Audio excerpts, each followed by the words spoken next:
Just ahead on Black Issues Forum, we're kicking off Black History Month with an eye on entrepreneurship, taking the leap, overcoming the hurdles, and thriving on the other side. Stay with us.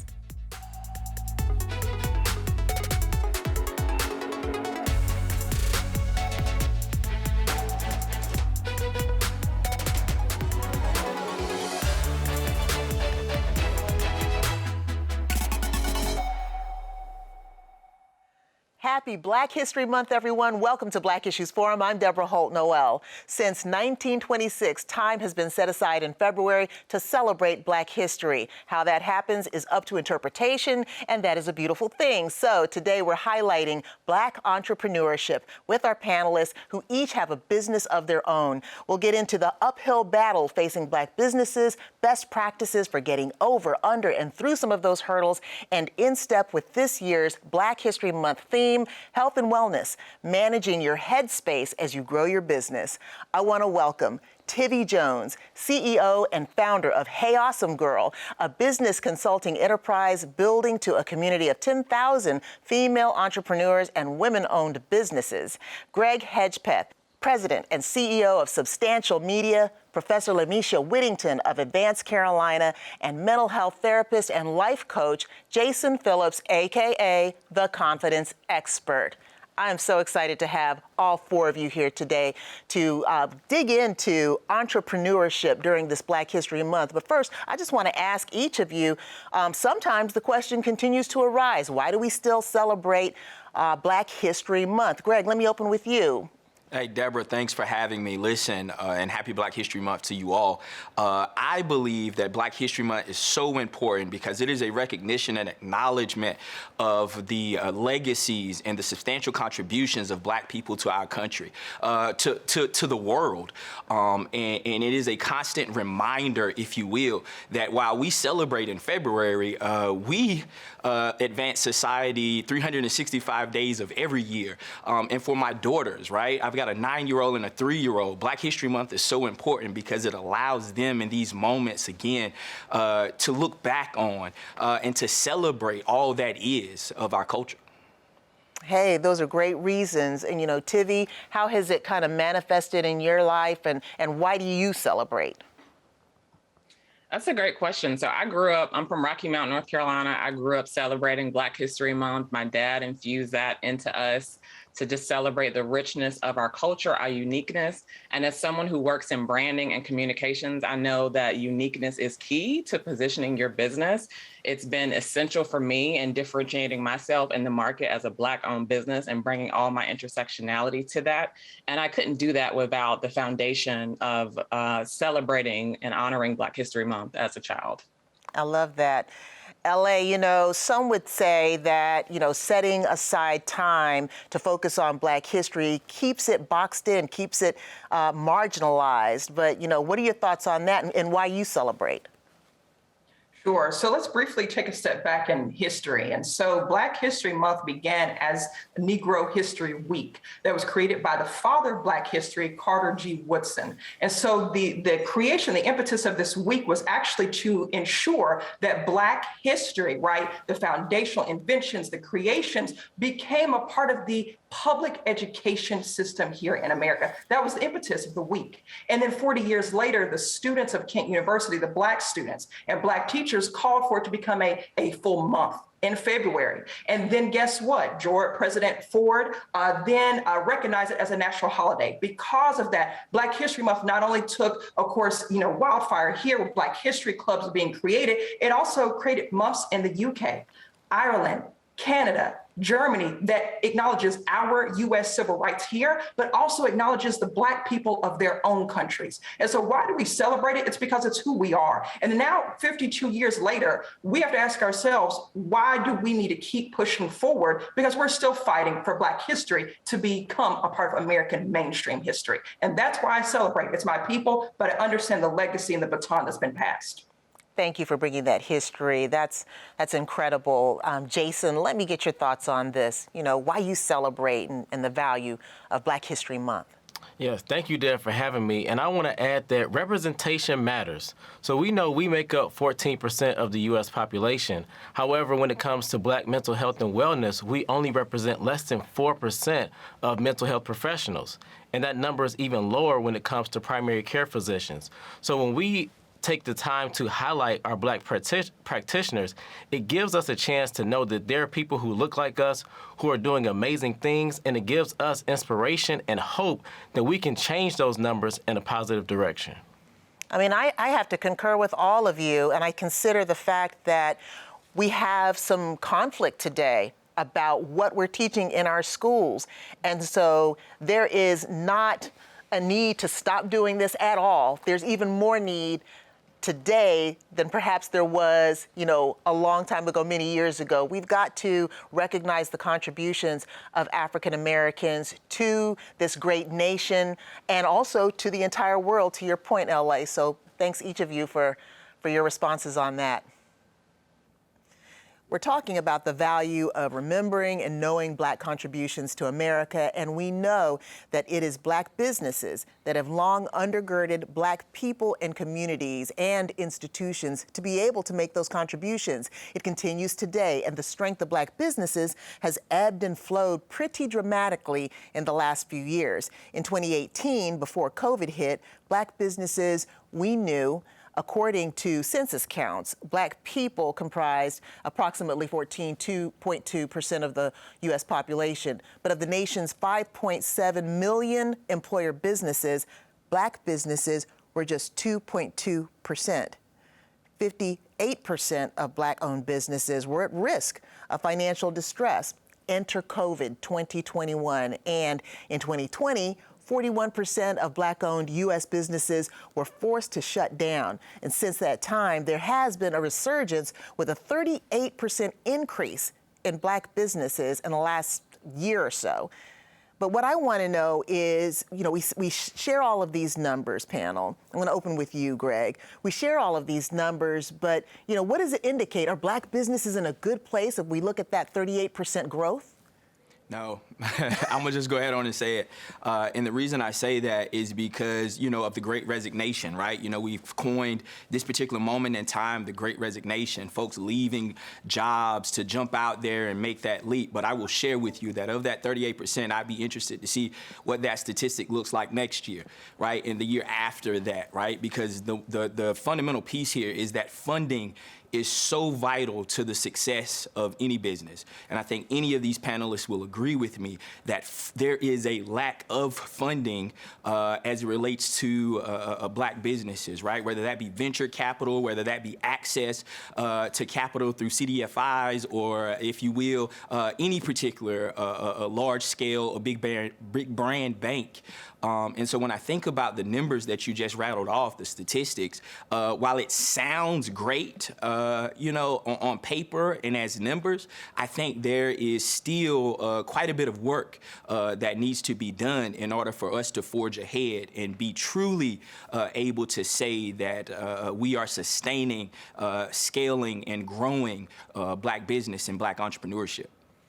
Yeah, the numbers say one thing, but it's reading behind the numbers and in between the lines, because you look at that 38% and it's like, wow, you Black businesses or Black businesses are doing really well. So I think we don't need special programs. LA, what are your thoughts on that? Sure. And so there's a quote that comes to mind that says, necessity is the mother of invention. And so that's exactly what happened. To Greg's point. There were necessity startups, as they're termed, that are business and firms that people start to survive a layoff or cut of hours or income. So the surge that we're seeing of the businesses, Black businesses being open, are a combination of Black businesses that closed in COVID and new businesses. So we also have to be realistic what's in that percentage. And also the fact that Black businesses, just like our community, were in pandemic before pandemic. There were loan discrimination practices before pandemic. There were barriers to being able to access proximate locations that would increase business flow. So then what we saw in COVID that actually impacted Black business was the fact that Black communities had the highest rate of COVID contraction. Well, guess what? Black businesses were located in Black communities. And so those forced mandates, those forced shutterings course, that shut down a lot of businesses to the statistics that you mentioned before. So when we're looking at the reopening of businesses and the new opening of business out of necessity, we have to be realistic that the programs, our State Department of Treasury did have a recent business grant that closed January 31st. Folks should still email because they may do another reassessment of funds. We have to look at that businesses like PNC has now contributed $2 million, or at least promised to HBCUs, 5 of them. But we also have to be vigilant in the fact that institutions, banks, and corporations that have promised money haven't actually given the money. And so that's another thing we have to be vigilant about, is where's the support coming from? $50 billion has been pledged, but only $250 million has been spent in 2 years to that pledge and promise of increasing Black business support in the form of loans. So we've got to get past the feel good, and we also got to get past the promise. Let's see those dollars actually coming into Black communities is what I'm hearing you say. And, we have to watch for those things, because we've heard about all of the great programs, Citigroup, PNC, the national government with a $8.7 billion Treasury kind of contribution. And there was also the Goldman Sachs, 1 million Black women. So all of these different opportunities out there. And I want to ask you, Tivi, you actually took the leap to start your own business not long ago. We talk about, funding these businesses and the capital needed, but another piece I understand is the mentorship. And I want you to talk a little bit about that, because you were part of a Blavity cohort and, you've grown your business. Can you tell us a little bit about the journey and what it took, but in addition to funding, to really thrive? Yeah, happy to. I think my journey is a testament to the fact that entrepreneurship doesn't have to look one way. I think it's great that we have all of these programs that help with funding, but a lot of times, as someone who works in communications, works in equitable communications for large entities, including the government, I know sometimes these messages are positioned as mainstream, which means they're centering whiteness. They're not going into Black communities. They're not communicating directly with Black people. And so one of the things that I did in my business in 2020 is I like to study success. Even before we became successful, I would follow people on social media. It came to a point in 2020 where I was able to hire a mentor, work with Morgan DeBon, the CEO of Blavity. And that was one of the things that she said to me, like, figure out who is where you want to be, get feedback from them, listen to them, and also build a community and build a tribe, because that's how you can sometimes hear about different visibility opportunities, different financial investment opportunities, access to things. A lot of these doors are mostly closed to us. And so being able to get into the room, sometimes you have to get outside of your comfort zone, hire a mentor, humble yourself, listen to their feedback and advice, and then go out there and get it. I want you to talk a little bit more about this idea of centering whiteness. What does that mean, and how is it a good thing? Is it a bad thing? What is that? It's definitely I'll come out and say it's a bad thing for us in the Black community. I've been in rooms where I'm consulting on health equity in COVID-19. I'm consulting on entrepreneurial equity before the pandemic and after the pandemic. When you have these big organizations that have these programs, but the only people in the room who are doing the communications don't look like us, they can't inherently understand what messages are going to resonate to us, how to reach us. And so it takes an integrative approach, pun intended, to reach our communities and have the impact that we need. Like, it has to be people at the table. It has to be people reaching into communities to share the opportunities. It can't just be Goldman Sachs made an announcement about this program and we expect Black people to flock to it if the messaging isn't reaching them and resonating with them. Wow, that is so key. Awesome. Jason, I want to get your way in on this, because there are companies out there that have the good intentions and the sincere intentions toward DEI, say, but you look at who is orchestrating everything, and then they might have 1 or 2 African-American employees or employees of color sitting alongside.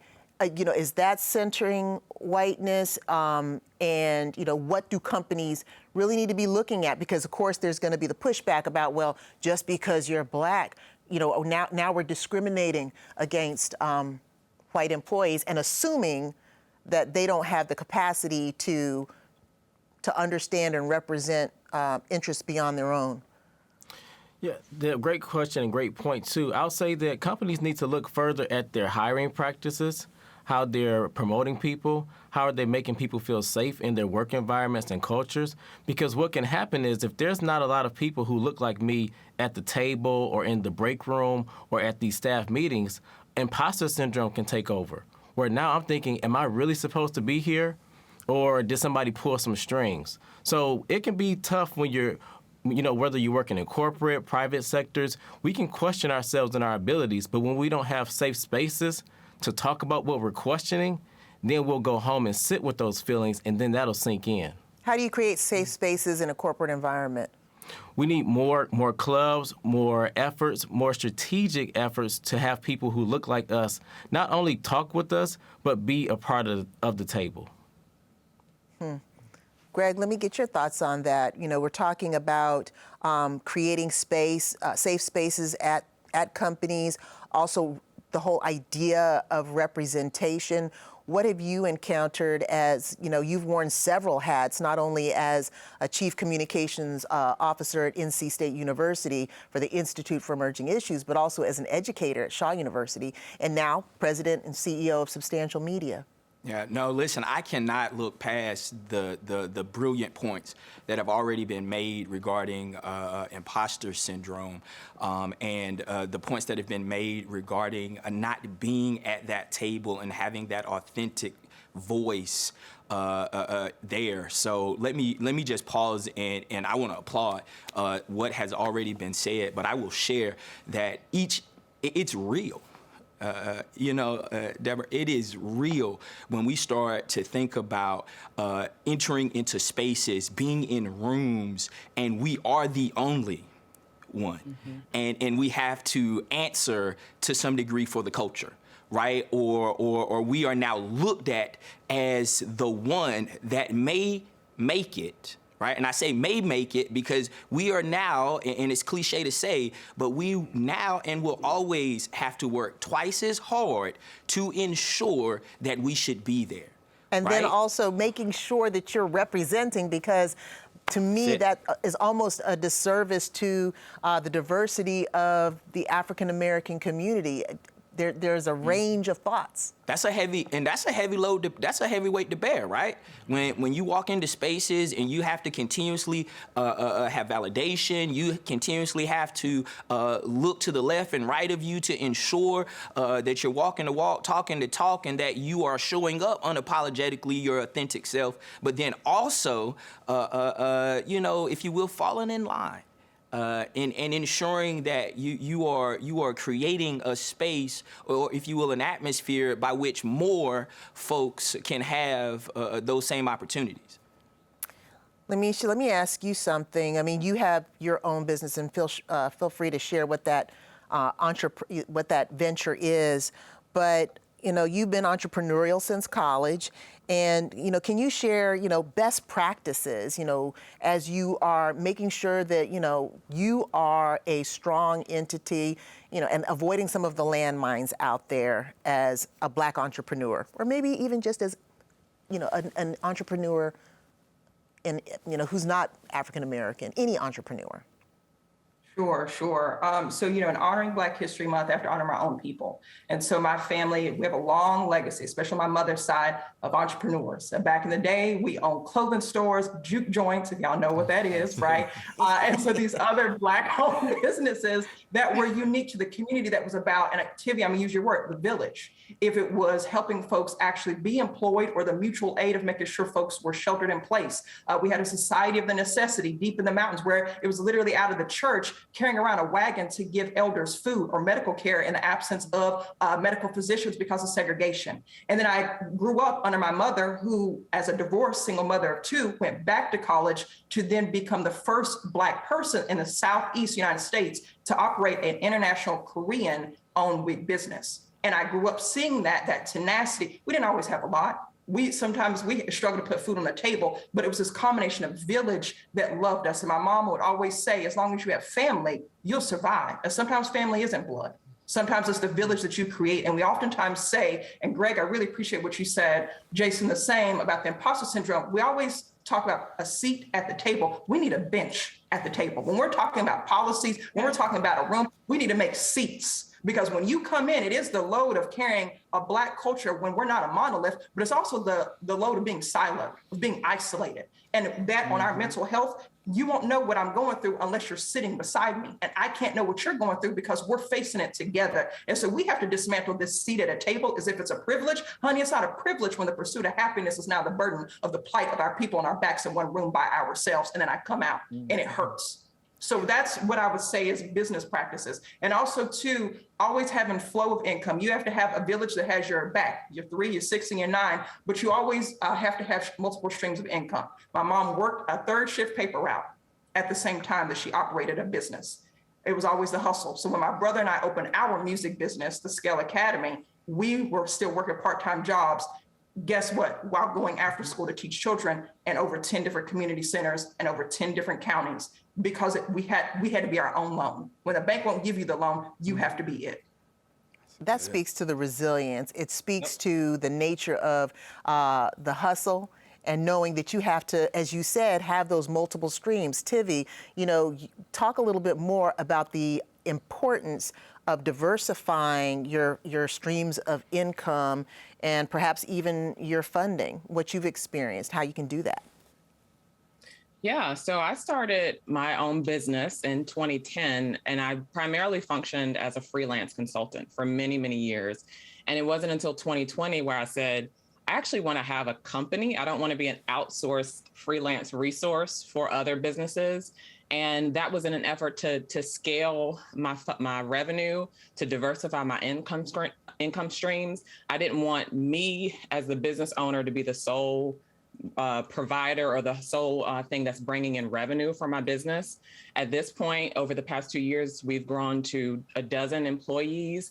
We have product lines, including the jewelry that I'm wearing today. We have a social media management. Thank you. We have a social media management platform. We have a show that's coming out in the next 2 weeks. And so it's really important to diversify your income, because if you're operating just based on your output on a day-to-day basis, you got 24 max hours, and you got to sleep, you got to eat. If you have a family, you got to spend some time with them. So that really limits your income opportunity. So it's super important to diversify, no matter what that looks like: real estate, products, hiring other people to help you do the work, whatever it takes. Nice. What I'm hearing is a lot of juggling. So Jason, how do we manage all of this? I mean, this has got to be stressful on anyone's, and how do you manage this? And I want to bring up a point. One of the things that I'd read in preparing for the show is the fact that on the loan side, just getting the funding for your business, African Americans have the lowest application rate of would-be business owners. So just the whole idea that you're going to face rejection is a hurdle, in addition to all of the things that Tivi talked about, multitasking, diversifying. So, how do we manage this and keep our minds together? Well, as Tivi said, you're juggling a lot. So I would always recommend having a therapist, because when you're in the startup phase, and even as you scale your business, you're wearing multiple hats in your business. You're also wearing multiple hats at home. So now you're just one person, but you're trying to manage so many different things. And it can become overly stressful. And you may look at somebody else who's seemingly doing better than you and start to compare and say, well, he or she can do it. How come I'm having a hard time? But when you sit down, talk with the professional, have a mentor, have a coach, because you need a whole tribe to support you so that you can stay strong and resilient, but also take care of your own mental health and wellness throughout the process. I want to take just the last minute to give you a few seconds each to share, what do Black business owners want? What do they need? Tivi? I'll say what we want is freedom. We want spaciousness in all the ways that shows up, or that desire shows up for us. And what we need, I'll go back to all the points that LA, Greg, Jason made, we need community. Like Black people, we thrive in community. We got to have that tribe. We got to have support of one another. So we need freedom, true freedom. And in order to get that, we got to have community. freedom and community. Greg. Hey, listen, I was always told there are so many more important things than money, but it takes money to do all those very important things. So we've got to have resource. We've got to have capital, right, to start, grow, scale our businesses, y'all. And at the end of the day, we need the attention. We need the validation. We are just as good as our white counterparts. And there it is, you. freedom, community, money, attention, validation, L.A. Definitely policy. Huge on policy because, again, how do you enforce a promise?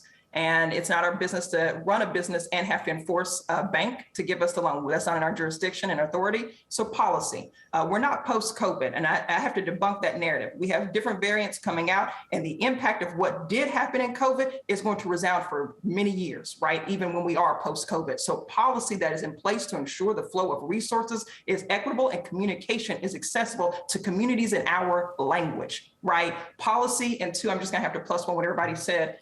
Village. Mutual aid is what we do best, and that's still entrepreneurship. When we ensure our folks are fed, clothed, have shelter, that's entrepreneurism. Even if it's not given value, our mutual aid has always been our entrepreneurship.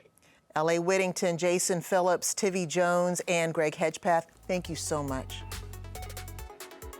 I want to thank today's guests for joining us today and thank my mother, Laverne Lane, for designing this one-of-a-kind dress for me to proudly wear on this Black History Month episode. We invite you to engage with us on Twitter or Instagram using the hashtag Black Issues Forum. You can also find our full episodes on pbsnc.org/Black Issues Forum or listen at any time on Apple iTunes, Spotify, or Google Podcasts. For Black Issues Forum, I'm Deborah Holt Noel. Thanks for watching.